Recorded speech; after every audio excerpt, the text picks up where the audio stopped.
Hi, I'm Keith McCullough. Welcome back to the Investing Summit. It's our first one. Yesterday was our first day. It was a good day. Had some colorful folk on that.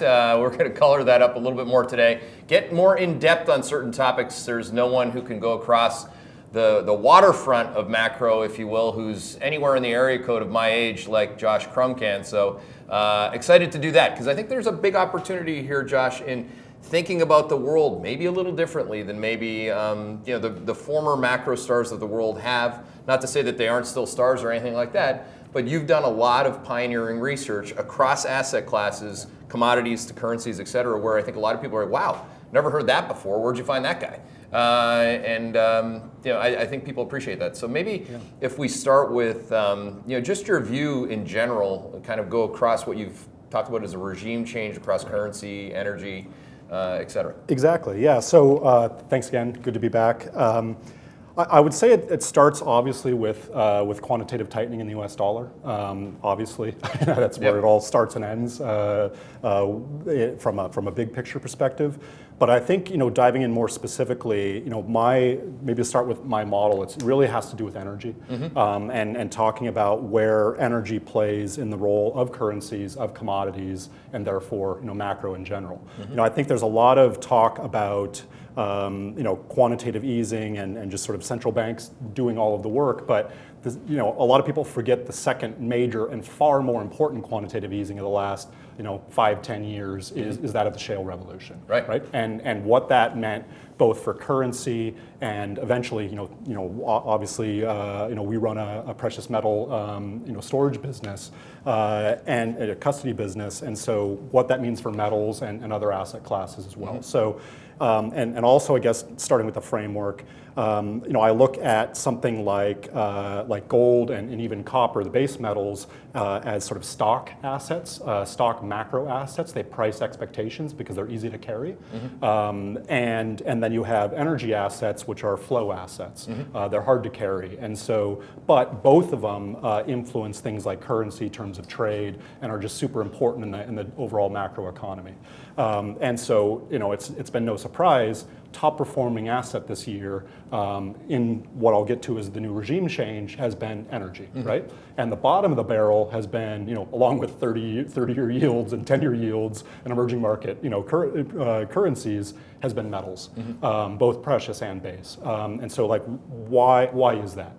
Even if we have this, synchronized global growth, even if it's slowing on a rate of change basis, why are metals at the bottom of the barrel? So just kind of want to go through some of that. Yeah, well, I mean, the move in energy now, it's broadening. I mean, you have, and Stefan, for those of you that haven't seen Stefan Weiler's reports on our website, they're there fairly regularly, and he made an awesome call this year on energy in general. Exactly. And I think a lot of people have been surprised actually by all of a sudden, wow, I got gas really breaking out here. Yes. Like, how do you maybe take a shot at that, and why have we seen breadth and acceleration and divergences, as you point out, versus the rest of the commodities? Well, there's always two pieces, and this is one of the problems that so many people struggle with commodities, particularly if they're equities or macro people. There's actually two prices happening in commodities.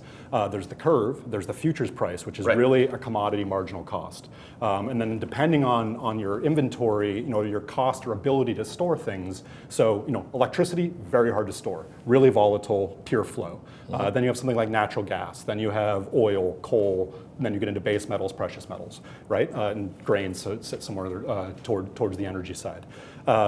And so what we've had is a repricing at the back end. The marginal cost of energy bottomed and started moving up. Yeah. And that's what Stefan's call was in early April, and I think it was literally to the week, where we traded for almost 5 years in this range of sort of $55 to $60 on the back end of the oil curve, and it shot up to $65, almost $70. Yeah. So that was a major call, and sort of a structural bottom. And it was a curve call. It wasn't, okay, exactly. Here's the magical multiple or some cockamamie model on what or oil Iran sanctions or whatever. Right. It was really about the actual macro call in energy. And this fits like the cost of production. A lot of people that we talk to focus on, like when they evaluate energy assets, whether they be credits or equities or even the commodities themselves, mostly the equities and the credits, they're talking about what is the actual cost of production and are we close to it or not? Exactly. And that marginal cost of production is what drives their long-term model and how how they think about the assets. Exactly, and so that's very important for two reasons. One is inflation expectations. So Right. again,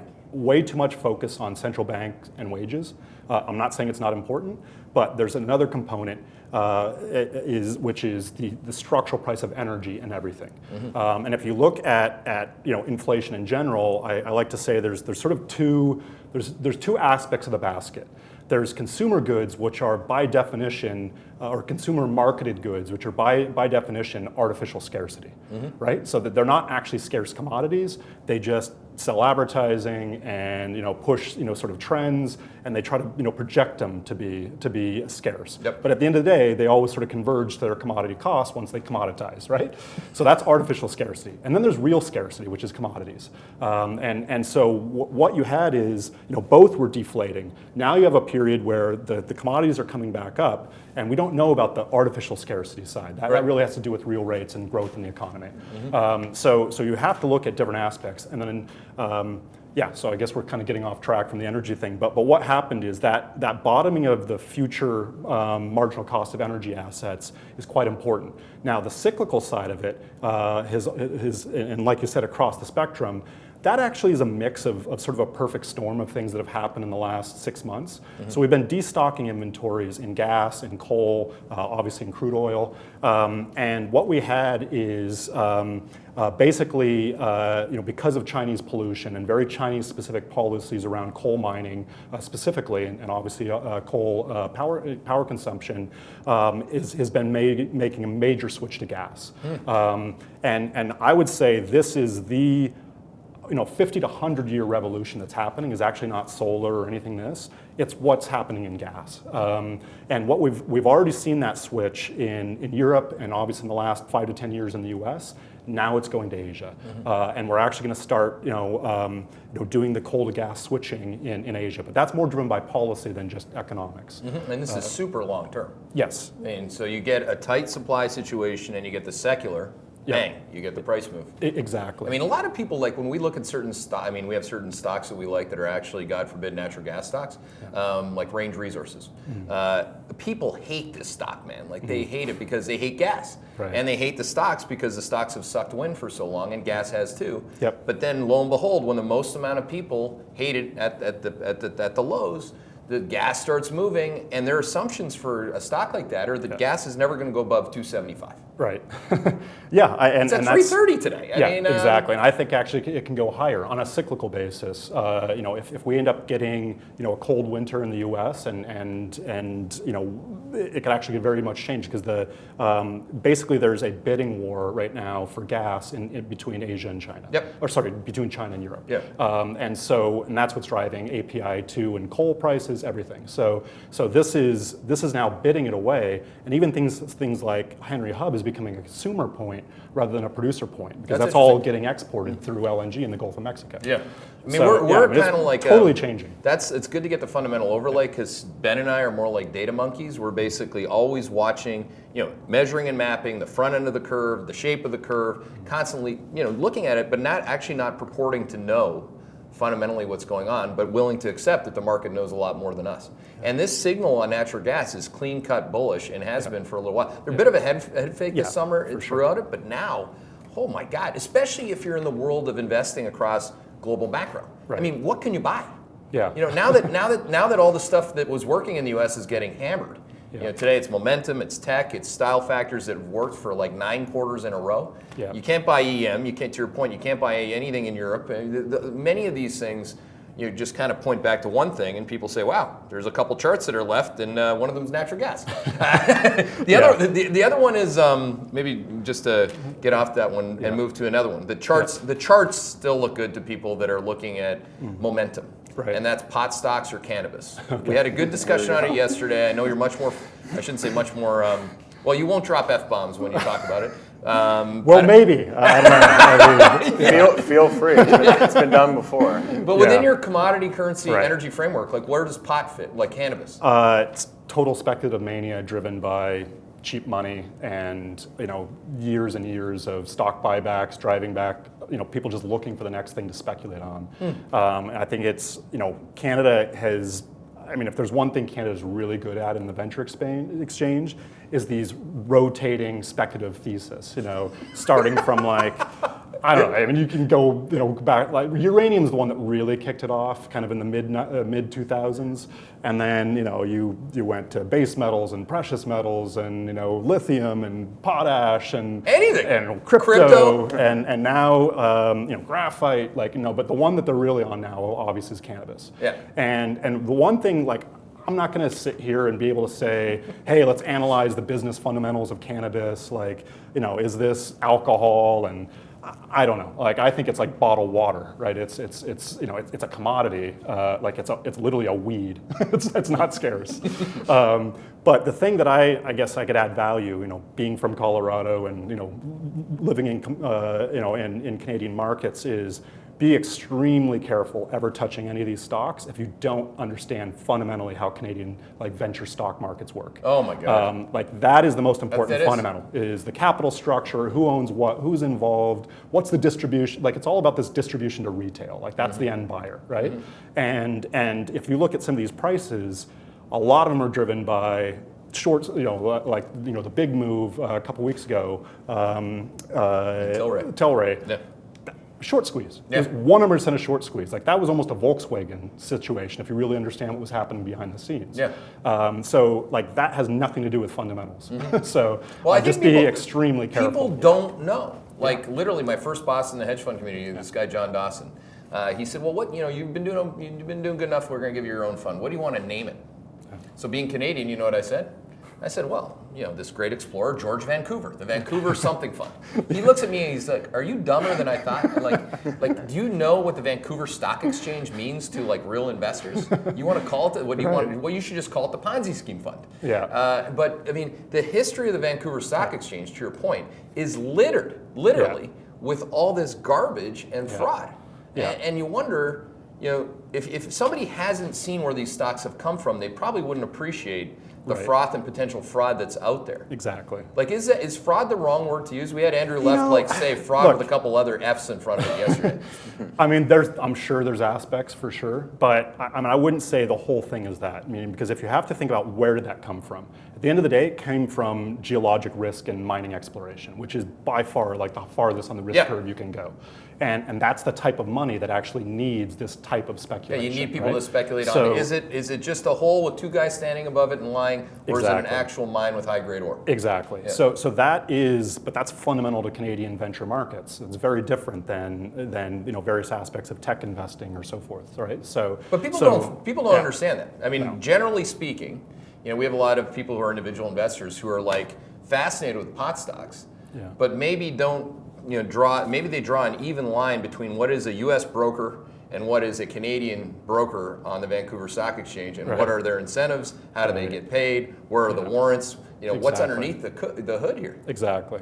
So it's what do you think? Do you think that that's why we have so many of these? There's 300 of these things that are listed. But there's always this, and going back to our crypto discussion, there's always this element of this sort of reflexive, desire for something, right? That's inherent in these bubbles. Right. The uranium bubble, the gold bubble, these things weren't wrong necessarily. No, right? you needed them. You needed them. It's just, I wish capital would be more efficient. It probably hits 1% of actual productive spending rather than 90%. But I think they're not wrong. But where it can get out of control, and this is where if I was going to drop an F-bomb, it's around literally this conversation with my son this weekend. He's 10 years old, and kids in his class are getting into vaping devices, and they say, well, it's not tobacco, it's not cannabis, it's cotton candy or something. You're a 10-year-old? Yeah, but they're talking about. But this vaping, is in Colorado. Right? But then we you got live in Colorado, right? No, I grew up in Colorado. Okay, I was going to say, in Colorado, they this might have them in 8-year-olds might have. Yeah, no, this is in Muskoka, 2 hours north of Toronto, right? So, and what really pissed me off was and you have your conversation about cannabis with like everyone has with their kids, and his bullet points came from the Toronto stock promoters, right? It's influencing a cultural dialogue. that is a problem. That is a major unintended consequences of this, Ponzi scheme market, and that really pissed me off. Yeah, of course. You're a 10-year-old? Yeah. Are you kidding me? Yeah, it's literally the points. Like, none of these people cared about cannabis until they were making money, and now they've learned every reason why it's not a drug and whatever. Like, that should be a social dialogue that has nothing to do with people incentive pumping stocks. No, it's interesting. I mean, this is qualitative in nature, but it's true. Or obviously I wouldn't say it. But you're like my friends. I was sitting around multiple times at this point, and I say, "Who do we know? Who do we know? That is a raging pothead, that is got their, pardon my French, but they got their shit together. Everything's cool. Family's good. Business is whatever. Zero. Okay." Now, as you know, Yale guys like beer, so maybe that's why. But it's a bit of a generational thing, because I would actually say I've got friends that are in that side, that are actually very. But it's not a given, right? Yeah, exactly. Like my dad, a baby boomer. Yeah. Didn't if I did pot, I'd be out on my butt. Yeah, I mean, same, same thing. So you don't like this whole thing that draws the question in, and we've had many clients say this to us before. When you think of pot as a TAM, like a tech stock, a total addressable market. Not everybody's going to want to do pot because it's available to do pot. For sure.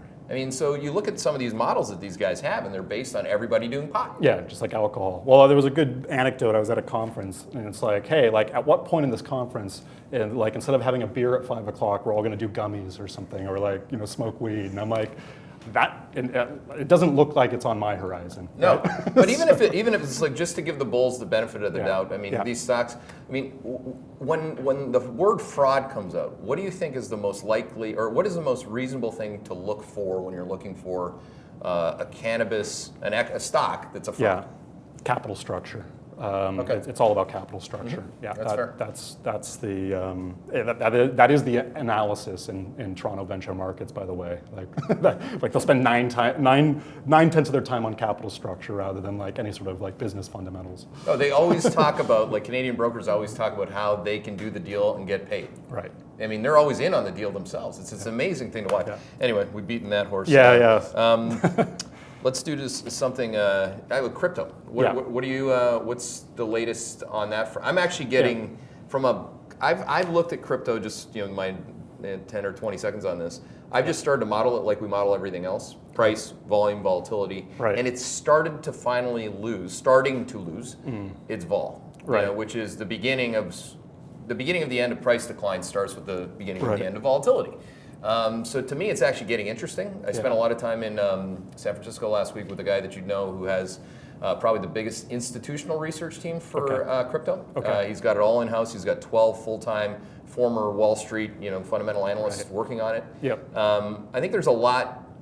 I've done a lot of work on it. I've read 5 books on it. Not that books are going to give me the path to glory here, but I'm just trying to frame up like where do we go from here on something like Bitcoin itself, which is the only thing that I can actually measure and map from a vol perspective. Agreed. Yeah. Yep. So I think getting back to this concept of real scarcity versus artificial scarcity. Yep. I just don't believe in crypto economics, full stop. I think this whole concept of artificial scarcity, we're going to limit this many licenses and a proof of stake model, all of that I think is total garbage from an economic perspective. These things at the end of the day are commodities. Then you have like 21 million Bitcoins and that's it? Yeah, but then you split it and fork it, and then there's this network and there's this network. Now, so at the end of the day, these are commodities in my mind. So we get back to crypto assets in general, but the ones that can be created just infinitely is not a very good commodity, because you're just gonna have infinite supply, just like Vancouver penny stocks, right? There's always gonna be another one chasing that total market capitalization. Now, where I find just the commodity crypto, and Bitcoin certainly the main one here, is the actual energy cost of production and energy sort of function of scarcity versus the actual utility of what it does. And in that regard, now these have some really interesting dynamics in the marginal cost, because we talked about this before, because they have absolutely zero inelasticity. So they're completely inelastic, right? So no matter how much energy or money or capital you throw at more Bitcoin mining, it doesn't change the rate of supply. Right. So that has an interesting dynamic versus real commodities. Because that's on a predetermined path of release of new supply. Exactly. Or existing. And so what happens is the difficulty rate just keeps increasing. So we're actually now to a point where some of the cheapest power in North America is not making a very good margin or return on investment versus like where the hash rate is versus what the price for crypto is. Oh, that's interesting. Now it's still making it on a total variable cost basis. Like if you're depleting your miners, wearing them down and maintenance and all of that, you're still making free cash flow. But you are earning into economic profit at this level. So either one of two things has to happen. If some of these miners have been hoarding their coins and have to sell to liquidate, you could have another leg down. But if that has generally worked itself out, you could see this as being some sort of marginal cost floor. It doesn't work perfectly like real commodities, but there is something there. But it is. I mean, if you're looking for a bridge, that's kind of the only one to look for, especially in your framework. Yep. Because your cost of production, energy's the big, again, the flow. Exactly. And it takes a shitload of energy to mine this stuff. Exactly. And so the question then goes to what is the utility of it? And that's where I also believe there's fundamental real value. And I put that into two camps. One of it is a generational thing, and I don't like that tide has not been stopped. These crypto conferences that pop up everywhere are accelerating. If anything else, you don't see that in asset classes. Typically, they're down 80-90%, right? So this is nobody told them yet that it's not an asset class, but it could develop into one. I mean, an asset class that's in people's portfolios broadly is an asset class. If you want it to be an asset class, it's different. But they're trying to. I mean, there's a pervasiveness to it. For sure. And there's a pervasiveness of capital flowing to it. Exactly. And there's two aspects to that. One, I would say, is quasi-religious or like dangerous. It's not just a market. It really is kind of it's like voting for Donald Trump. It's like not because I believe he's a great president. It's because I want to break the system. Yeah. There's a lot of that happening in crypto. You cannot underestimate how important that sort of this system is rigged. This system is probably less rigged. No, again, you can debate the fundamentals if that's true or not, because there's a lot of rigging and a lot of problems in crypto markets. But I'm just saying that's a general sentiment that's driving new demand, right? And you can call that generational. For sure. And so that part of that is generational and just part of a broader macro theme that we just have to be part of. The more technical fundamental of why I'm still very interested in crypto commodities as an asset and these fully decentralized systems is really the next wave of use case. And I've invested in this space, and that is really having digital assets be bearer assets and scarce assets on the internet. Now, that doesn't have to be just a Bitcoin. That could be a digital contract or a bearer bond that can now be moved anywhere in the world in 10 minutes settlement time.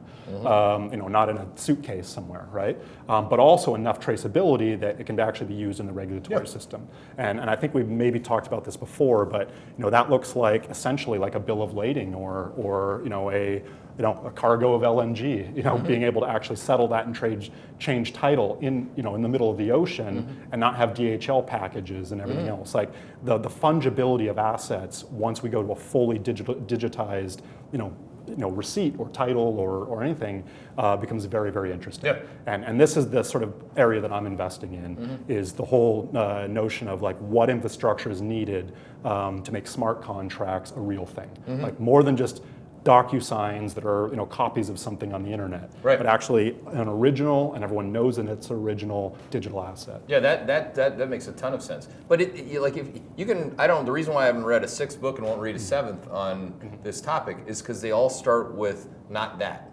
Right. They start with the romanticism, the ideology, the history of money, which is generally wrong. Well, they all have a different one. I mean, now I'm going to take the history of money from a reporter at the Wall Street Journal. I mean, yeah, okay. I'm not that stupid yet. The Tinkerbell theory of value, that's still my favorite. Anything can be valuable if we just believe. Yes, exactly. Copper could have been gold. But as a functional matter, it's just a better way. Like there's a step function technology here. Yeah. And it doesn't mean that I have to own Ethereum or Bitcoin. It might. But going forward, it'd be really hard to believe that the world's not going to get to this to this new technological platform that looks much different than any of us would have possibly imagined right now. And I think that's coming from two areas. I mentioned the Wall Street section for sure, but the second one is just the debacle that's happening in Silicon Valley around privacy, right? Just Monday, Facebook said, "Oh yeah, by the way, we had 500,000 or whatever it was users that also got hacked and disclosed data, and we didn't want to say anything because we were scared of regulators, right? And obviously this just keeps going on, and if anything, it's accelerating at the scale of the people getting hacked, right? Well, right. And so. Why is that? What is this internet model that's turned to this hoarding data as a business model? And I think that business model has peaked because we are getting away, with blockchain and Web 3.0, we can get away from the copy and paste internet. So everything that's on the internet, whether it's a copy of your passport or your browsing history, is a copy. That with basically zero marginal cost can be moved anywhere, right? Now, that's not true of fully decentralized systems. So in distributed systems, and this is sort of the cloud computing revolution, which really all started with protocols developed by Amazon with, hey, we've got all these servers, we don't want to lose our shopping cart, we don't want to go down for even 30 seconds because that's going to cost us revenue. So they developed all these distributed system algorithms to really make sure that if this component breaks over here in Montana, that this we can instantly reload, rebalance our servers, right? So that was distributed systems, but that's all still in the control of Amazon. Decentralized takes it to the next level where it's no longer cut and paste internet, but everybody has some cryptographic hash of data that gets created in one scarce asset that only one person can control. Whether that's a copy of your passport that now you're linking access to it to somebody rather than sending them a copy. That is where this internet totally changes. The application, that's what I want to own, is the companies who are creating these applications and business models. I mean, it's we're so early, and I guess that's why the illusion of grandeur, the romanticism, and the crash and everything all happened at once. And maybe why you had Wall Street salesmen just pushing it at the highs. I mean, you had you got this guy Beeks on CNBC. These guys well, I went to a conference and everybody's wearing blue jackets. I'm like, really?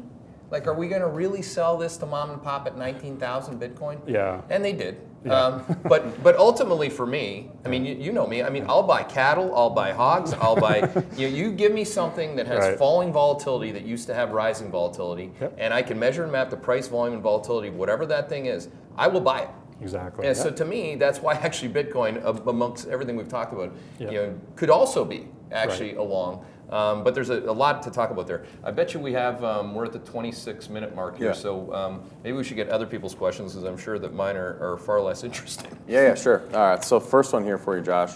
The IMF has warned the rapid growth of Bitcoin and cryptocurrency assets could create new vulnerabilities in the international financial system. Do you have any thoughts on that? No, I mean, I think it was a line I used with you last time, their system created this. So now, I mean. That's kind of the thesis of the people that created it, right? We're sick of this. Yeah. Someone that can control the money supply. Yeah, exactly. Well, and moreover, they want to create the next gen of their system with these SDRs, special drawing rights, that the Chinese are interested in. The IMF can create out of thin air politically. It's artificial scarcity. They're putting up bounds to create artificial scarcity for a currency which fundamentally has no scarcity, right?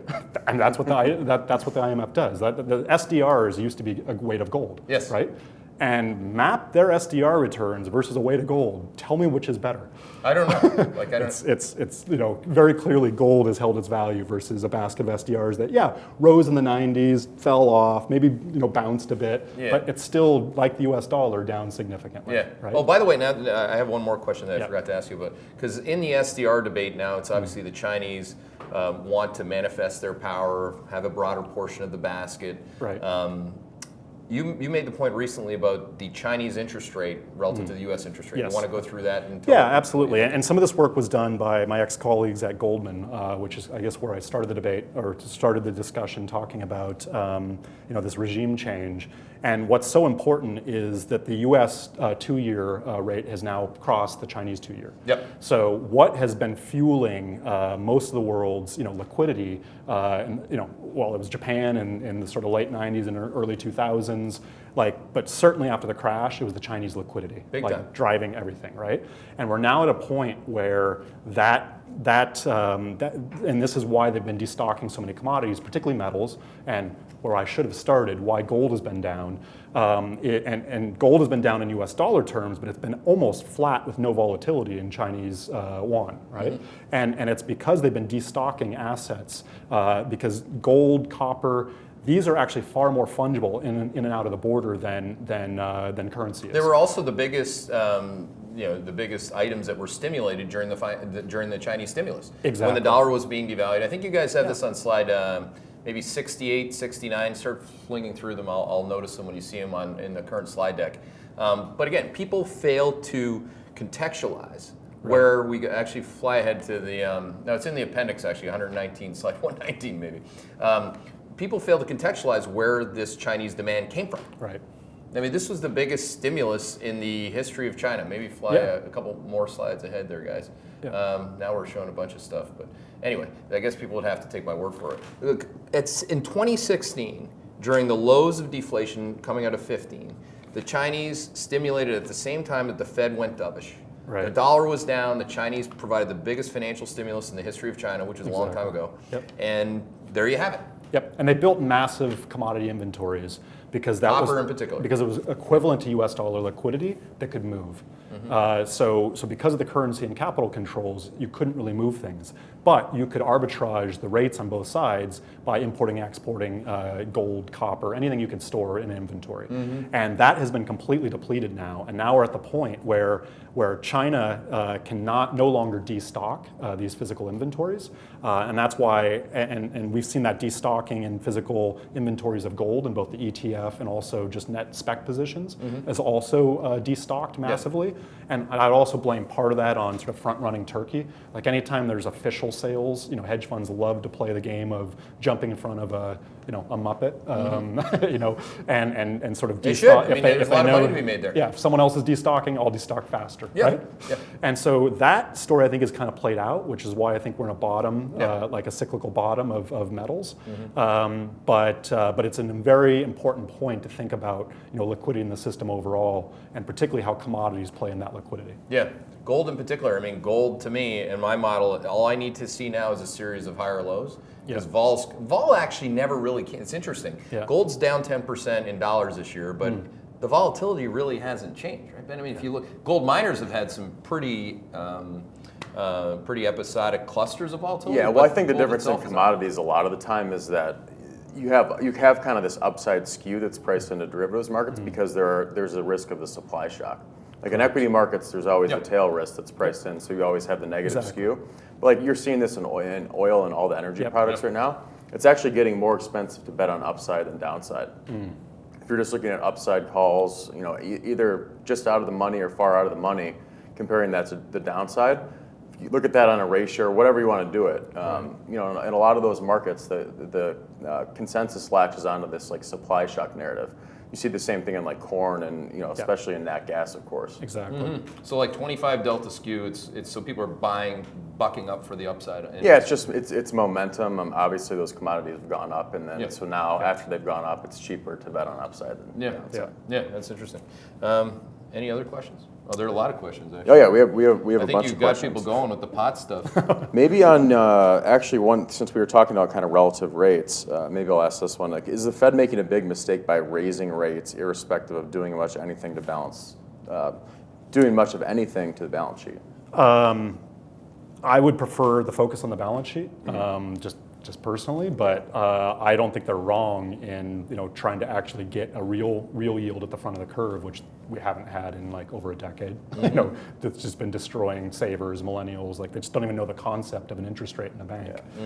That needs to come back. So I actually think they need to do work on both. But one of the problems is, particularly if you look at, U.S. debt issuance, everything that's coming forward, they really need to shrink this balance sheet faster, in my opinion, before they get into an actual solvency crisis where their balance sheet's yielding. I don't know what the real, the average, the duration and the yield on the Fed's balance sheet, but I got to guess it's somewhere in like 3.5%, 7 years, something like that. Yep. And if inflation goes above 3.5%, and they've got to raise interest on excess reserves, to pay that. So you essentially have to print money to pay banks. You're going to either have to be selling assets or you're insolvent, right? So that's a very dangerous situation in monetary policy. Yeah. So they're making a huge bet that inflation will never go above 3.5%, 4% ever again. That's not necessarily a bet I'd like to take when I look at commodity markets or anything else. Yeah, I mean, if you look at today's PPI data, tomorrow's CPI data, the math in the intermediate term is that you still have to cycle against this massive move that we just had, right? So you still have on slide 15 in the current macro deck, you can see headline CPI, which to your point, is really, this is not what you're talking about when you're talking about input cost inflation, right. The cost of production at the low end of the curve. We're just talking about deflation going from its lows of 2015 when the CPI was negative to effectively up 3% year over year headline. Yep. So on that chart you can see there, actually the quarterly number is more like 2.77. Right. So what's going to be interesting here is, we think, is that the Fed's going to have to react to inflation on a headline basis going from 3 to 2 effectively. But that's in the next 6 months, and then, as you can see, then it kind of hangs in and could go back up again. Right. So, I mean, you do have an unequipped Federal Reserve with a rookie at the helm who sounds great, but that's a relative point, and that's not saying much. And he's being now knocked pretty hard by Trump. Yeah. Trump sees the market going down. He's like, it's his fault. I mean, of course Trump's doing that. Yeah. What if Trump fires him? I mean, I guess that's possible. Yeah. Could you fire the head of the Federal Reserve? The problem is, and it's this kind of this academic scapegoat culture where you don't take responsibility. I think they're just going to blame Trump no matter what happens. That's their exit strategy. That's what we always say. And that to me is not how you should deal with markets. Yeah. You should face problems, not sort of pretend it's someone else's No, fault. it's That's amazing. a pretty basic human thing, I think. Isn't it amazing, actually, even in the last 2 weeks, in particular the last 2 weeks, because we've had such an unwind in tech and momentum, and Ben was showing me this IGV, which is a mid-cap cloud ETF. You think about the most speculative parts of technology, Right. A mid-cap cloud stock that's never going to go down. But you could see even the Bloomberg's narrative. They're having a hard time with it because for the first 6-9 months of the year, they would just blame Trump. Right. You could read 14 headlines and 9 would say Trump trade or tariffs, Right. and the other, the other 5 would say Trump trade or tariffs some other way around. Right. Now they're like, rates? Yeah. So exactly. so the macro tourists are in quite a frenzy, is what we would say. They're actually really now seeing the observance of stocks going down, Yeah. bonds going down, and the dollar staying flat to up. Which is really interesting because it's projecting that next year there'll be almost $1 trillion in stock buybacks. So we've been running at sort of $500 billion, which itself is absurd, right? Which is because the Fed said, borrow money, buy back stock. Yeah. That they literally said that. Yeah. Mathematically speaking. Yeah. And they've done that, and that's been the biggest buyer in the market. And it's actually accelerated. Well, accelerated this year. It's going to decelerate next year. But it gets to $1 trillion. It hits its crescendo. Yeah. And so there's still massive liquidity buying into the market. So and that's sort of on that point.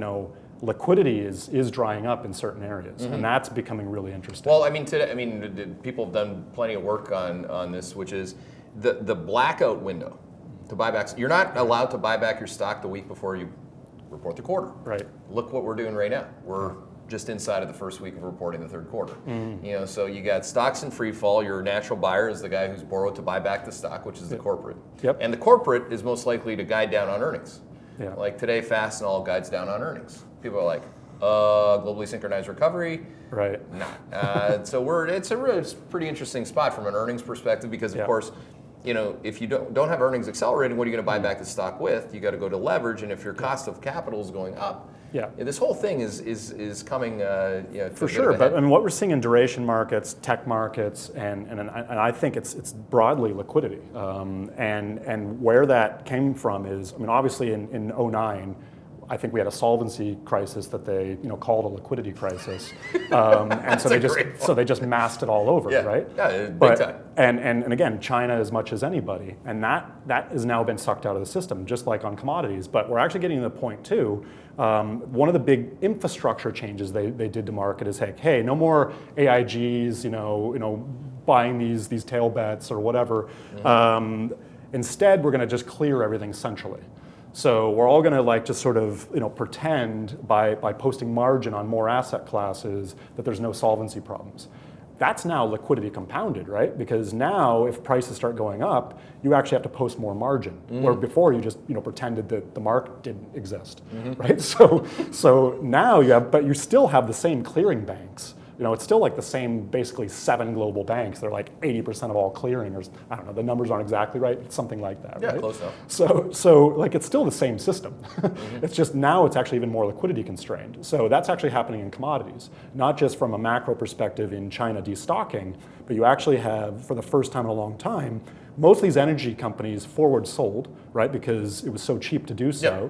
And they were actually drilling for oil that was uneconomic, at least if you played it out over a long-term decline rate. It was just great cash up front, right? You borrowed cheap money to have really fast cash up front, and then you actually made an uneconomic return. Now, what happens? The returns didn't matter. Yeah, they didn't matter at all. The negative ROEs of MLP What mattered companies was is the dividend. cheap cash gets faster cheap cash near term, Yeah. and then it declines. But so what happens when they have forward sold so they can get the capital to do that? So now they have to start buying back that futures curve or paying margin. So we're already seeing liquidity getting sucked out from this massive misallocation of capital in commodity markets that never should have happened. But this is all unintended consequences from the academics, right? Like they didn't think about any of this stuff because commodities are always free because we moved away from farms or whatever. No, right? they don't. They don't. The econs don't think about the things that they've never, had to deal with. Right. Supply, liquidity, P&L. Yeah. These things are all very obvious dangers. And credit, look how tight credit got so quickly. People said, I had a couple emails, or more than a couple emails last week. It's like, nice call on quad 4 and Q4. Looks like it might be happening a little bit, but I can't see it in credit. Pinged one guy today. I'm like, are you seeing it in credit? Yes. You would, and I purposely pinged him when the S&P futures were down about 1.25%, Right. because you don't know what liquidity is until you're on the downside of the move. Like Ben and I were also talking about this, like not to name names, and we won't because that'd be inappropriate, but some of the quants are purporting that the liquidity is not a concern, that they can still put the same massive books and massive exposures on without any liquidity or any draw on their return. Well, the way that they calculate trading costs is like with the the liquidity. So if they can't trade at last price, but if there are real problems and this is a saturated market, then you should see it in the cost that you actually get done at. So I think the argument a lot of times is like, people will ask them like, hey, what do you think about the fact that 90% of volume is systematic? And it's not like that's not true. No one says that's not true. It's more, well, a lot more money is managed on the discretionary side, and we don't really see any evidence that these strategies are saturated. But I mean, you see, like lots of times when the rebalancing periods come, right? These strategies are built to rebalance, whether it's quarterly or semi-annually. Like we were looking at some stocks today that were clearly pure momentum stocks. A lot of funds own these stocks because they fit the momentum profile that they were looking for. That's borne out in all the academic research over a long period of time. And like some of those stocks, after going up on the lowest volatility they've ever had, are down 15% to start the quarter. And the top on the page one holders, you'll have half of them are quants. Yeah, the top 10 list is the big. So big all shots. this was created by central banks. Like totally, yeah. No, I mean it was basically, again, they told you to borrow and buy equities, buy assets. Borrow and buy. And they essentially pushed everybody into a short volatility trade, right? And we're we saw it first in the early Q1 on how that sort of played out in equity markets. It didn't actually change too much, but there was this shock, just sort of test the system. And that's now happening in fixed income markets, right? Yeah. We're having that same sort of like, no one really knows what's happening, but it's testing the system. Yeah, you can look at a chart of even like the junk bond ETF, and there's a whole host of issues in terms of how these are constructed, but JNK is a ticker on that. I mean, it looks like a mid-cap cloud stock, like in the last, really the last 2 weeks. Yeah, and I guess if you think about the feed backlog, even getting back to commodities, like when you have cost of capital going higher, spreads are blowing out, and then you kind of have the discount rate, of course, is going higher. It gets problematic for all that stuff. It all feeds back to what you said. I mean, okay, I am now incentivized to lever up to buy back stock. Yeah. So now there's a $2 trillion in triple B bonds. Yeah. Okay. Well, is that a liquid position? Is that a marked position? What is that position? Yep. Like you don't. And they may have to be refinanced in a different environment than now. Exactly. Oh, the spread matters, right? The spread, credit spread risk matters. Right. Meanwhile, all of Wall Street is focused on the level of interest rates. Right. You know, bond markets don't blow up on the level of interest rates. They blow up on a blowout in spreads. Yeah. And it's an interesting thing to watch. I mean, I wonder if it could just systematically implode on itself sometimes. I know the answer is not no. Yeah. Exactly. The question is, everybody and their brother and sister think that they can time that right. Yeah. Yeah, which you can't. I mean, and that's what our business is about, by the way. It's just like, I'm not saying go all in gold. Like, invest in technology, there's a lot of amazing things happening, right? Right. But just systematically buy gold as part of your savings and just show me a good mathematical reason not to. Well, it's a reallocation. As Dalio says, right? No, it's a reallocation. You don't know of when. capital. Because that's the only duration risk-free asset in the entire market. Yeah. The only duration risk-free asset. And why is that?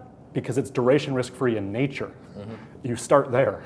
Like, it does not decay, it does not go anywhere. People say, hey, buy a stock index instead of gold and you would have outperformed. No, actually, most of that index is now dead companies. It's just you reallocate it all the time. Well, to me, gold is like, first of all, I build a parking lot of, like, when we're hitting a quad 4, what we call a hurricane, which is what the market's seeing today. Somebody says, what's going on in the market? It's like quad 4. But quad 4, you build such a big cash position that coming out of it, the first place you go is actually to gold. Because next to cash, under those prevailing conditions, the next natural option for me in the model is to go to gold. Yeah, so I'd say those are the ultimate forms of liquidity, right, is cash and gold. Yes, so I mean, we come at it from different perspectives, but I mean, in process, it always has a place for me. I'm just not always there. I think we're up at the 45-minute mark, but that was quite the tour around the world. If I talk to you for 45 minutes every day, I mean, I come out of here with a headache. I had no idea what I was even going to talk about today, so I'm glad we were able to just freestyle. Like, I slept 3 hours. I'm like, all right, whatever you want to talk about. Freestyle macro. There you go. Well, thanks for joining us. He's Josh Crumb. You can find him. He's prolific on Twitter and elsewhere. He writes about a lot of different things, and he writes specifically, and again, with his own process, which we love.